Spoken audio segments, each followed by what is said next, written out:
एकादशी के व्रत का महत्व हम बहुत बार चर्चा करते हैं और कहते हैं कि भई आपको एकादशी का व्रत करना चाहिए।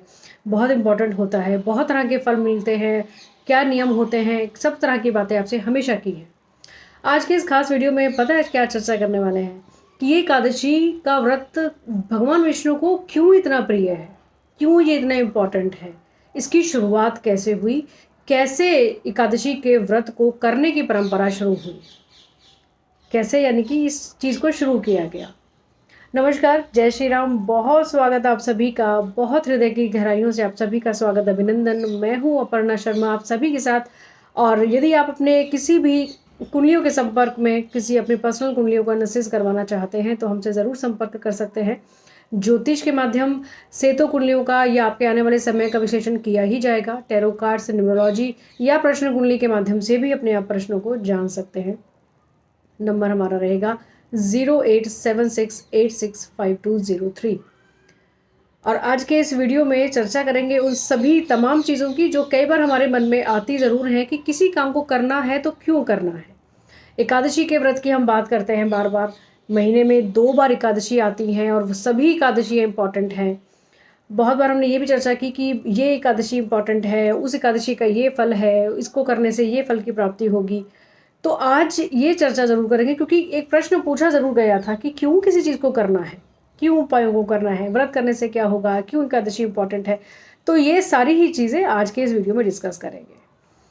आप सभी ध्यान से सुनिएगा ज़रूर, बहुत ही इंटरेस्टिंग सी एक स्टोरी है और इस वीडियो को शेयर भी ज़रूर कीजिएगा जिससे बहुत सारे लोगों को तक ये बात पहुँचे, जिससे सभी को पता चले कि एकादशी कब से शुरू हुई और क्यों हमें इसको करना चाहिए। भगवान विष्णु को ये क्यों प्रिय है? क्यों भगवान विष्णु प्रसन्न होते हैं इस एकादशी के व्रत को करने से?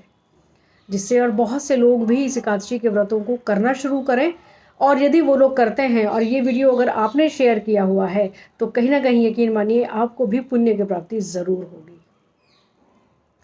बात करते हैं सतयुग की एक पौराणिक कथा की। वैसे तो खैर ये कथा भगवान कृष्ण ने अर्जुन को सुनाई थी और आप सभी जानते हैं कि कहाँ सुनाई होगी। उस कथा के प्रसंग में ये कथा एक दूसरी कथा जो इसके अंतर्गत आती है, भगवान कृष्ण ने अर्जुन को सुनाई। और ये कथा सुनाते हैं कि ये सतयुग की एक पौराणिक कथा है और इसमें एक मुर नामक एक दैत्य, एक असुर था जिसने इंद्र के सिंहासन को भी जीत लिया था। यानी कि जो देवी देवता हमारे जो स्वर्ग लोक में कहे जाते हैं उन सिंहासन को भी उसने जीत लिया और सभी देवी देवताओं को वहाँ से उसने भगा दिया कि यहाँ पर अब मेरा अधिकार है, यहाँ तुम्हारा कोई स्थान नहीं है और अब तुम जहाँ जाओ चाहो वहाँ जाओ, यहाँ पर मेरा आधिपत्य है। तो सभी देवी देवता इधर उधर विचरने लगे।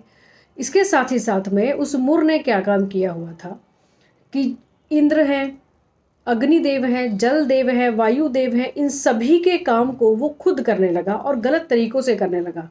यानी कि पृथ्वी लोक की बात करें, पाताल लोक की बात करें या स्वर्ग की भी बात करें तो तीनों ही लोकों में उसने अपना आधिपत्य तो जमाया ही, साथ में जो सृष्टि का जो नियम है उसको भी बदलने की कोशिश की। वायु को बड़ी तेज गति से चलाना, अग्नि यानी कि जो सूर्य देव अपने प्रकाश को देते हैं, जो गर्मी देते हैं, उसको बहुत ज़्यादा तेजी से देना, जल का प्रवाह बहुत तेज से कर देना, इस तरह के काम उसने करने शुरू किए। तो जहाँ इंद्र का सिंहासन तो उसने छीना ही, लेकिन सारे नियमों को भी उसने उथल पुथल करना चाहा।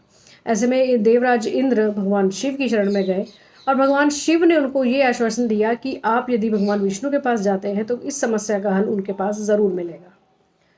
भगवान विष्णु शीर सैया पर अपना जो जिस अवस्था में रहते हैं वहाँ पर वो अपनी योग निद्रा में थे और सभी देवी देवता उनके पास पहुँचे और उन्होंने उनकी कई तरहों से स्तुति की, उनको प्रसन्न करने की कोशिश की। और जैसे ही भगवान विष्णु जागते हैं, उनको देखते हैं, उनसे उनके आने का कारण पूछते हैं कि आप सभी यहाँ किस मनोरथ से आए हैं।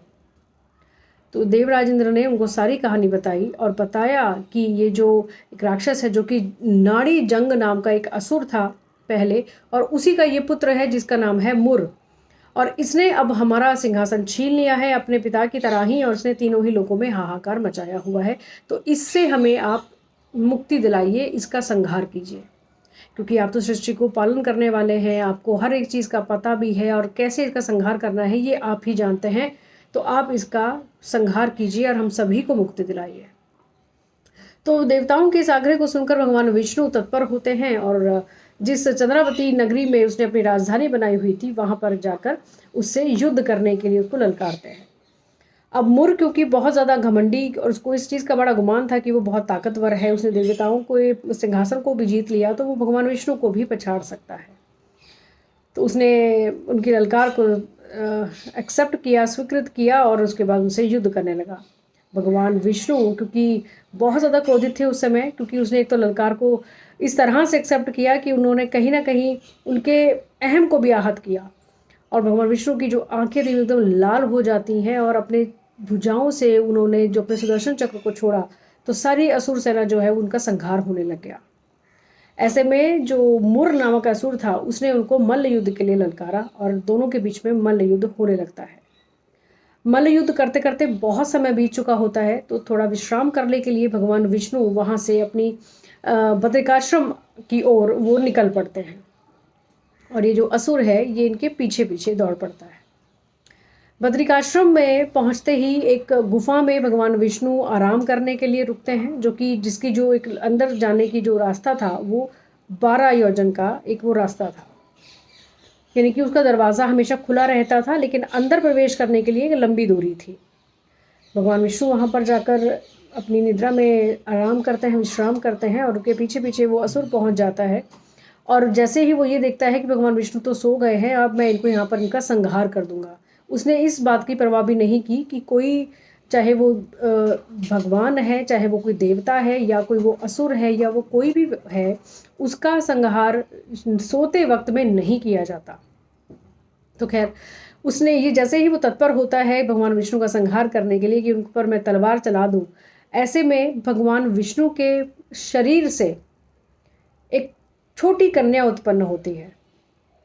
और जैसे ही उसने ये देखा कि ये असुर भगवान विष्णु पर तलवार चलाना चाहता है, उनको उनका संहार करना चाहता है, तो उस क्रोध में भरी हुई कन्या ने उस असुर पर पराक्रम उसने आहत करती है, प्रहार करती है और उसको इतना ज़्यादा उसको पीड़ देती है कि वो मूर्छित हो जाता है।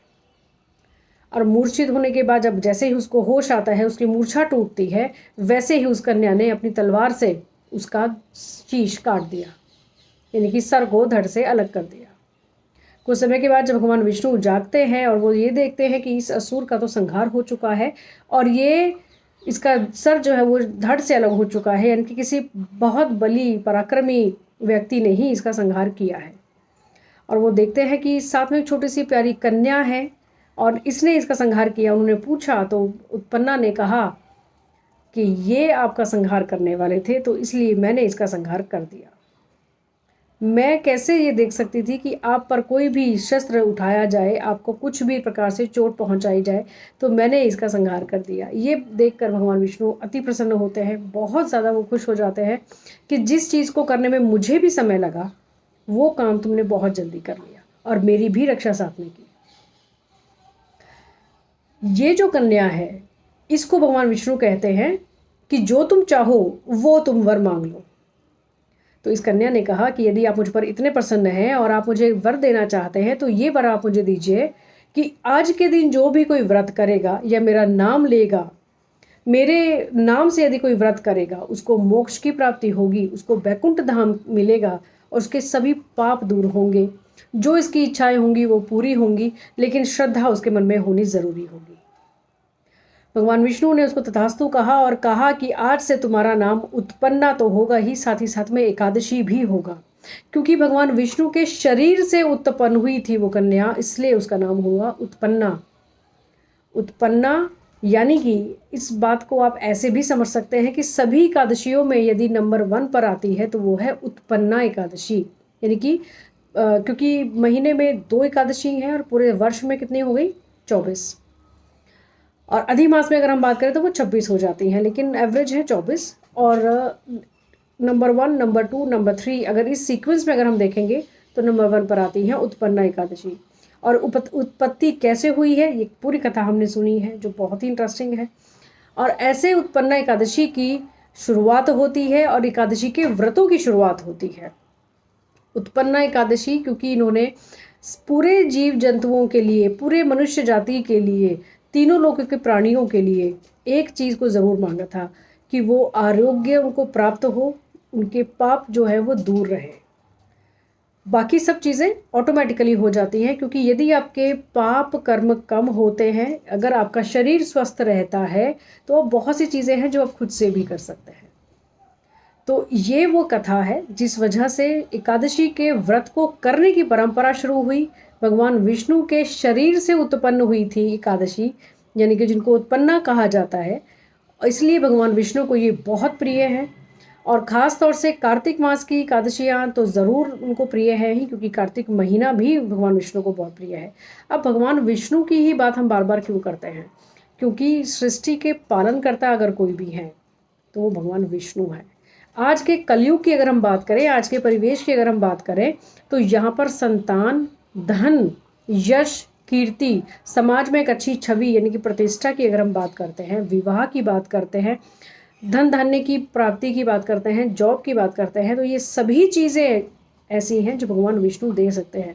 भगवान शिव, भगवान विष्णु, भगवान ब्रह्मा, कोई भी अलग नहीं है। ये त्रिदेव जो कहे जाते हैं, ये तीनों ही अपने आप में सक्षम है, लेकिन हर एक किसी को अपने तरीके से रिझाने का, प्रसन्न करने का एक अलग तरीका है। सावन का महीना जैसे भगवान शिव को अर्पित है, उनको समर्पित किया गया है, उनकी पूजा पाठ की जाती है। बहुत तरहों से अलग अलग चीज़ें हैं। अगर मैं इन सब की बात यहाँ करने लगूंगी तो शायद ये वीडियो बहुत लंबा हो जाएगा, जिसको कि शायद आप पूरा सुन भी ना पाएँ। लेकिन एकादशी क्यों भगवान विष्णु को प्रिय है, कब से ये शुरू हुई है, क्यों हमें एकादशी का व्रत करना चाहिए, ये सभी बातें आज हमने कर ली। इस कथा के अंदर सारी चीज़ें आ जाती हैं। जो भी आपके डाउट होंगे वो उम्मीद करूँगी कि वो सब क्लियर हो चुके होंगे।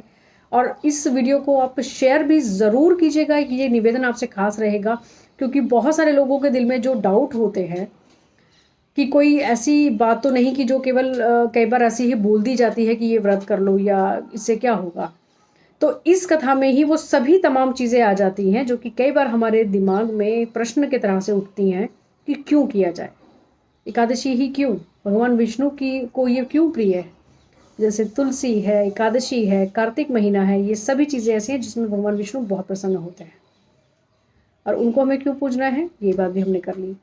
तो उम्मीद करूँगी कि ये कथा भी आपको इंटरेस्टिंग लगेगी, और उत्पन्ना एकादशी की क्या महत्ता है ये भी आपको बहुत अच्छे से समझ में आ गया होगा। इस दिन भगवान विष्णु की पूजा तो हमें ज़रूर करनी है। 20 नवंबर को उत्पन्ना एकादशी पड़ रही है। इस दिन भगवान विष्णु की पूजा ज़रूर कीजिए, हो सके तो मंदिर ज़रूर जाएं। साथ में सुबह जो आपको स्नान करना है, उस स्नान के बारे में एक खास बात है, और ये है कि आपको थोड़ा सा मिट्टी का लेप इस दिन सुबह में ज़रूर करना चाहिए, और उस मिट्टी के लेप के बाद ही कुछ समय के बाद आप स्नान करें। बाल्टी में जो पानी आपने भरा है उसके अंदर थोड़ा गंगा जल को ज़रूर मिलाएं, या पहले गंगा जल मिलाएं फिर उसमें के अंदर आप पानी को फुल करें। भगवान विष्णु के किसी भी मंत्र का जाप करते हुए उस पानी को हाथ से हिलाते रहें, उसके बाद आप स्नान करें। और देखिए, जो भी मन के जो विकार हैं, जो कि एंजाइटी, डिप्रेशन इत्यादि कोई चीज़ें हैं, वो सभी धीरे धीरे दूर होने लग जाती हैं। इस एकादशी से शुरू कर 40 दिन तक लगातार अगर आप इस प्रयोग को करते हैं, तो यदि बुद्धि से संबंधित कोई विकार हैं, छोटे बच्चों में हो या किसी भी उम्र के लोगों में हो, तो वो धीरे धीरे कम होने लग जाते हैं। बहुत ज़्यादा स्ट्रेस है, बहुत ज़्यादा एंजाइटी या डिप्रेशन के कोई शिकार हैं, इस प्रयोग को आप ज़रूर करिए। और ज़्यादा समस्या है तो लगातार 40 दिन तक इस प्रयोग को ज़रूर कीजिएगा। वीडियो को शेयर ज़रूर कीजिएगा। आज के लिए नमस्कार, जय श्री राम।